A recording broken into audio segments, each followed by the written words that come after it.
Okay, here we go. So this video is for precalc, section 7.1, 7.3, and 8.1 quiz on Tuesday. Here are 4 problems for us to look at.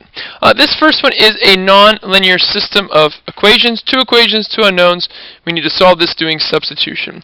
Now hopefully as you see this, you see, okay, so this first one here is going to be a circle.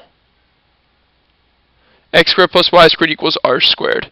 The second one here is a line. Okay, so I'm going to take that second equation. So this is 3x plus 2y equals 39. And I'm going to solve it for a variable. Now what stinks is x and y both have numbers in front. So we're going to have to divide. Now because 39 can be evenly divided by 3, I'm going to actually divide by 3. Now if you want to do the other way, you get some decimals, but I'm going to stay with the fractions. So divide so I'm getting ahead of myself. So we're going to solve this for x. So I'll subtract 2y. 3x equals 39 minus 2y, and I'll divide by 3.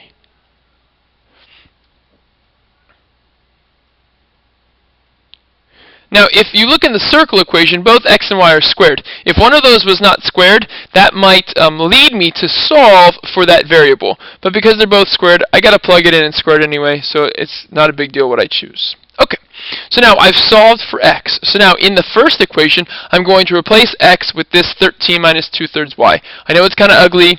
Don't expect something this difficult on the quiz, but I chose this because it's a good example. So what I've done is I've replaced the first equation, I've rewritten the first equation, replacing x with what I solved it for. And now I'm going to simplify this 13 minus 2/3 y squared by writing it out twice and multiplying it out. So 13 times 13 is 169, and I like that 169. 13 times negative 2/3, the 13 goes to the top. Only negative 26/3 y. This inside term becomes the same thing, negative 26/3 y. And then the last, negative times the negative is a positive, 2 times 2 is 4, 3 times 3 is 9, and the y is squared. So that's just that binomial squared. Bring down the y squared equals 169. Okay, so let's simplify on the right side here. So this 4/9 y squared plus 1 y squared. 1 can be made anything. So let's make it 9 over 9. So 4 over 9 plus 9 over 9, that is 13 over 9 y squared. I like that 13. Now we'll do the x's. They're the same. They're both negative, so they just get bigger negative. Negative 26 and negative 26 is negative 52/3 y, and then the 169 just gets rewritten, equals 169. And as I try to solve this for y, this is a quadratic in y, so I'll bring the 169 over to the left, and you notice something nice happens, and I'm going to scroll down. You get 13/9 y squared minus 52/3 y, and the 169's cancel on both sides, and this is 0. And I love this because this is only 2 terms. Now, to make this easier, I'm going to multiply by the LCD. So the LCD would be the least common denominator of all these denominators. This denominator is a 9. This is a 3. I can make 3 become 9, so that means the LCD is that 9. Okay? And I'm going to multiply this by 9, that by 9, and that by 9. So what does this become? Well, this just becomes 13y squared. The 9 goes away. When you multiply this and simplify, you'll get 156y, and this side stays 0. And now, with 2 terms, you pull out a common factor. The common factor here is 13y. 13 does go into 156. So when I pull this common factor out, I get y minus, and that leaves you with 12 over there. So set each one equal to 0. Divide by 13. Y is 0 still. Add 12. So I have 2 y values, 0 and 12, which means I'm going to have 2 x values. So take this and plug your y's back up here for x. X equals 13 minus 2/3 times 0. That's just 13. So one of my points is 13, 0.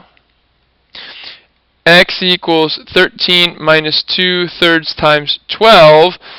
X equals 13 minus, this simplifies to 8, so X is 5. And 5/12 is another one of my points. So now I'm going to graph this, okay? And I'm going to bring up my graphing calculator actually, but before I do that, let's solve the equations for y because we need to put it into our calculator. So I'm going to take my two equations and rewrite them right here. So we have x squared plus y squared is 169, and it says 3x plus 2y equals 39.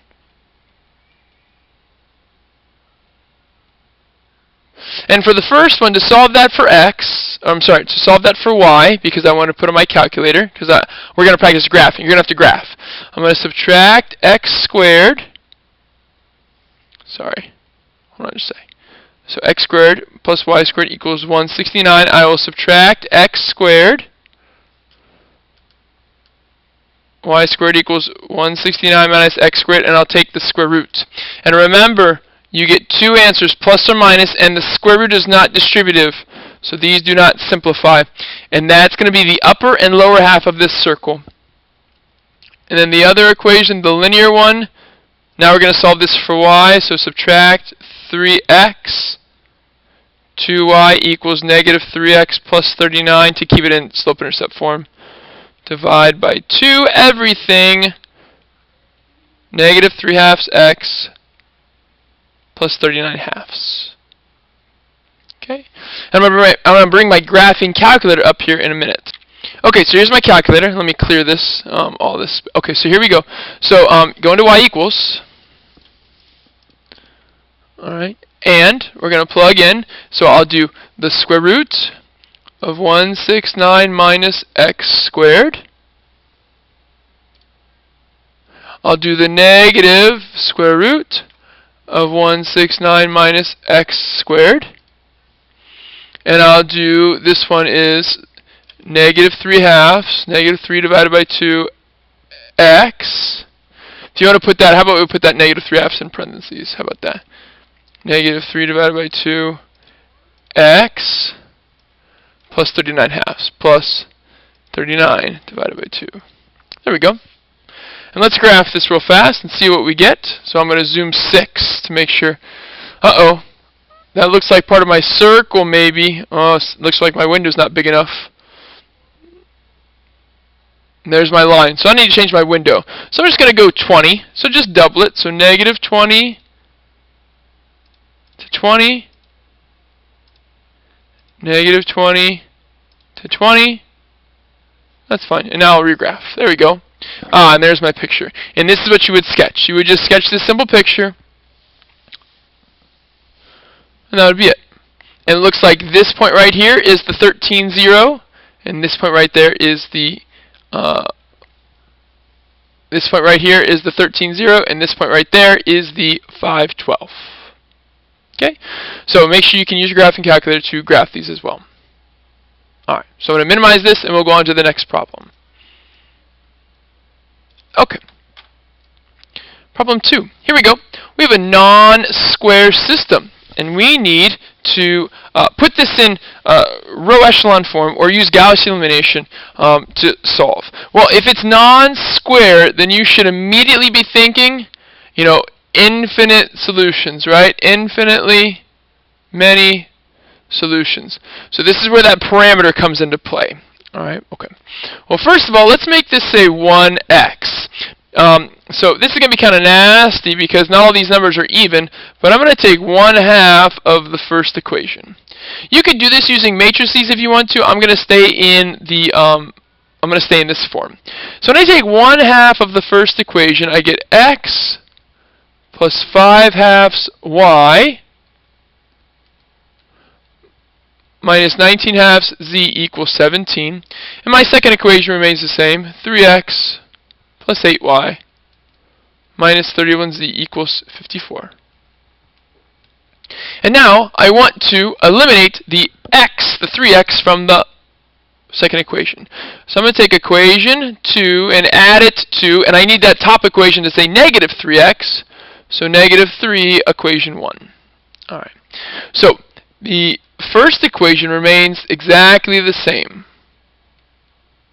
And maybe you're cringing because of these fractions, but no worries. And now let's see what the scratch work produces over here. 3x plus negative 3x is 0, so the x is gone. 8y plus, and now this becomes negative 15 halves y. And 8 over 1 is 16 over 2. 16 halves and negative 15 halves, that's 1 half y. Negative 31z plus, and now I'm going to do negative 3 times negative 19. That's going to be positive 57 halves z. Okay, well, this is negative 31 over 2, so that'll be negative 62 over 2. And that is a negative 5 halves z.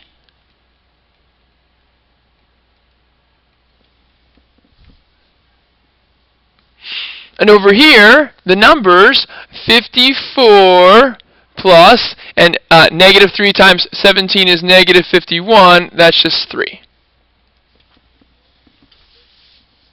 Okay. And now here is where we introduce the parameter. I'm sorry. Oh, wait. Not done yet. This is not in row echelon form, right? I apologize. To make this a row echelon form, I need this to be a 1y. So let's take, and I'm going to scoot it way down here. I'll do the arrow right here. Let's take 2 times equation 2. So I'll do it right here. So equation 1 remains the same. But now double equation 2. Y minus 5z equals 6. And now this is in row echelon form, so now we introduce that parameter. Let z equal a. And now we use back substitution. Y minus 5a equals 6. Add the 5a. Y equals 5a plus 6. And then lastly, plug your y and z in here. X plus 5 halves times y minus 19 halves times z equals 17. X plus, this 5 goes to the top, so we have 25 halves a plus this 6 goes to the top, plus 30 halves minus 19 halves a equals 17. X, 25 halves and negative 19 halves makes 6 halves a. 30 halves is 15. That equals 17. 6 halves is 3, so this is x plus 3a plus 15 equals 17. And now we solve for x by subtracting 3a and subtracting 15. Subtract 3a and subtract 15. And x comes out to be negative 3a plus 2. So your infinite solution with the parameter is negative 3a plus 2 for x, 5a plus 6 for y, and a for z. And there you go. So again, beware, non-square is going to have infinitely many solutions. And just be careful with the numbers. Okay, next one here.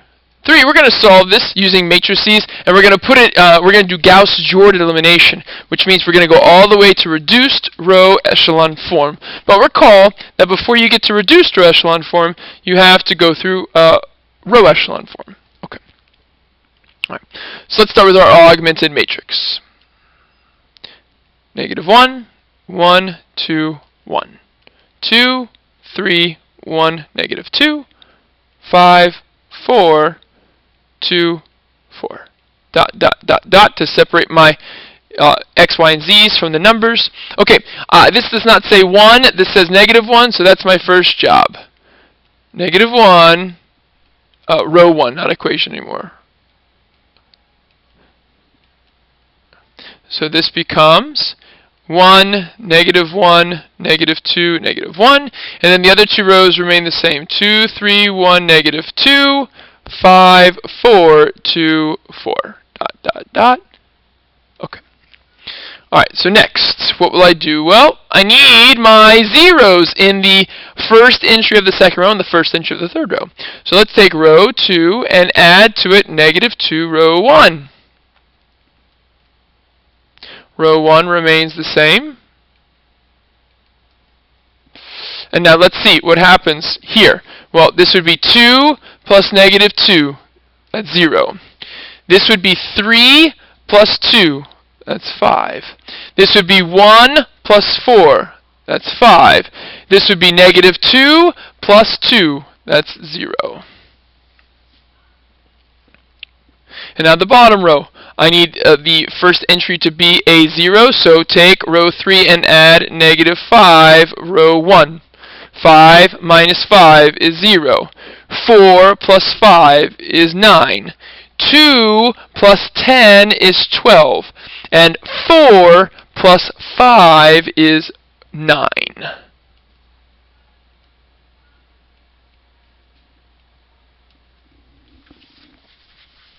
Okay.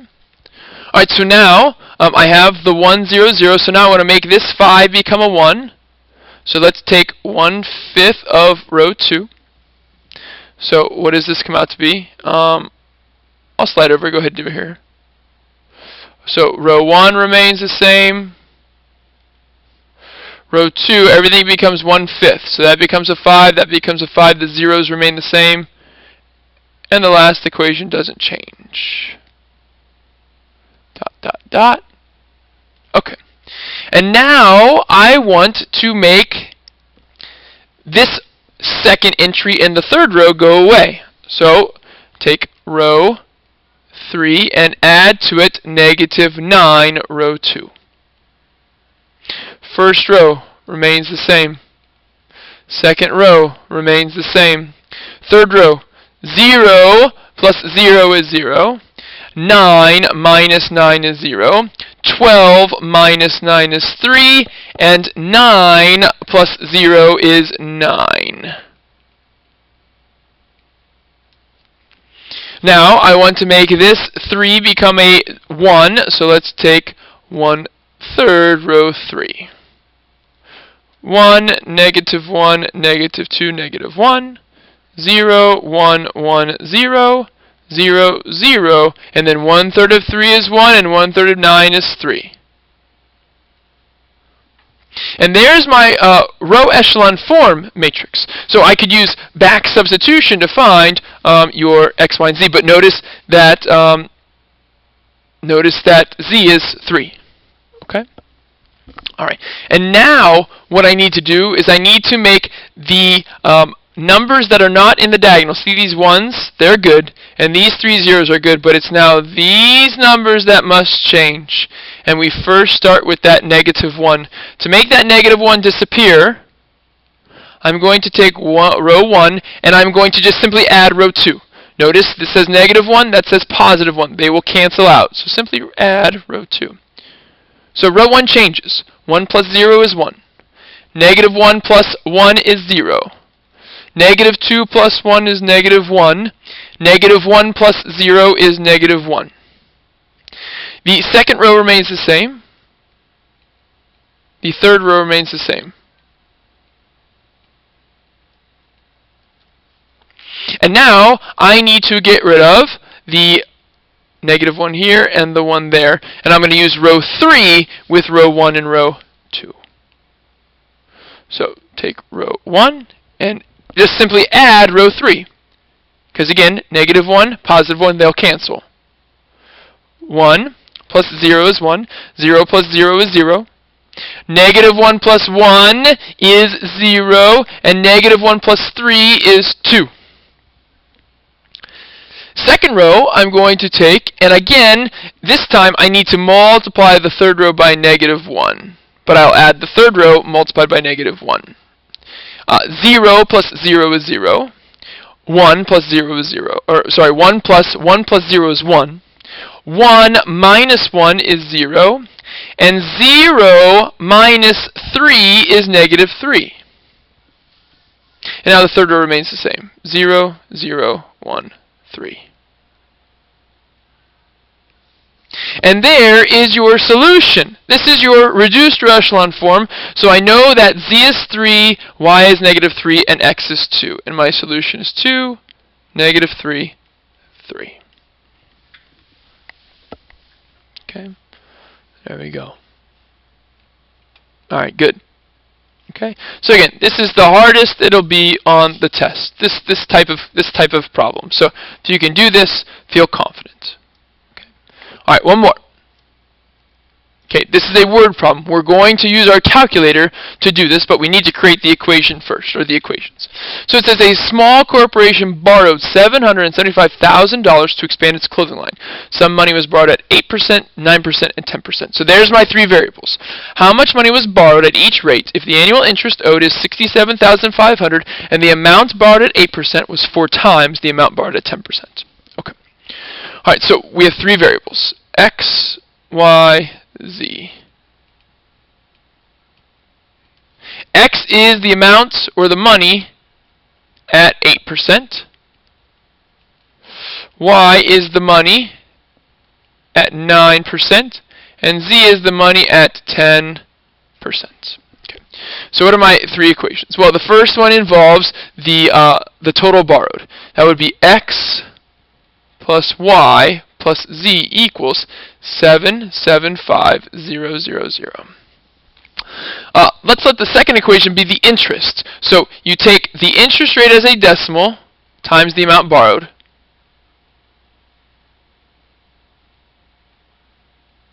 And that equals the total interest that was accrued.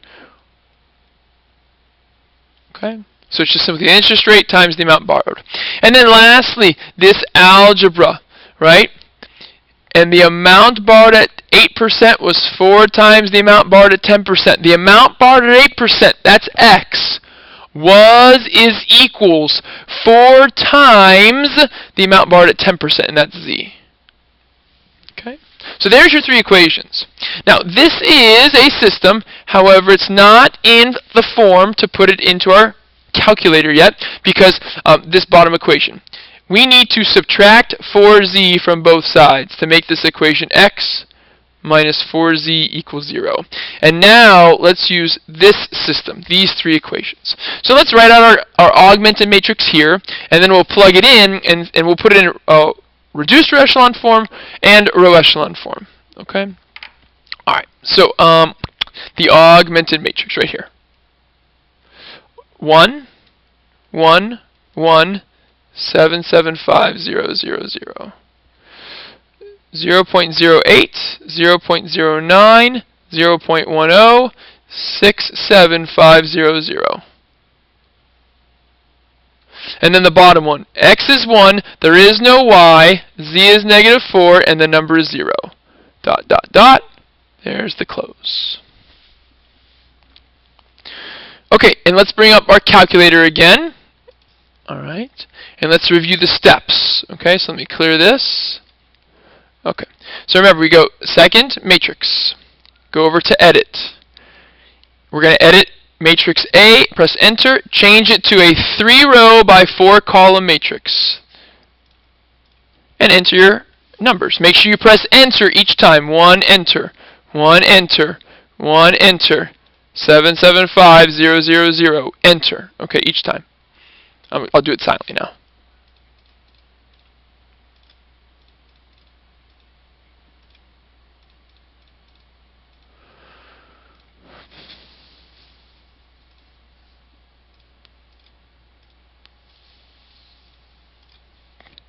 Okay, so I have all of my entries in.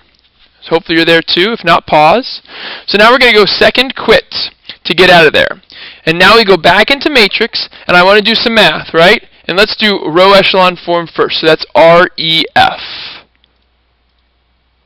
Okay, so REF, we'll press enter on it, and then it wants my matrix. So I'll go REF, and then I'll go second back to matrix, put in my matrix A, so press enter on A. This should give me row echelon form of this problem. There we go. Now on the TI-83, it might not give it to you just like this. It might be with some dots on the sides, so you have to scroll left to right. But for the TI-84, it usually puts it right there. So that's row echelon form. Okay. So again, we would use back substitution. And now let's do reduced row echelon form. So there's nothing we have to change. Our matrix is still matrix A, but now we just go to our REF. So second matrix, over to math, and we go down to our REF.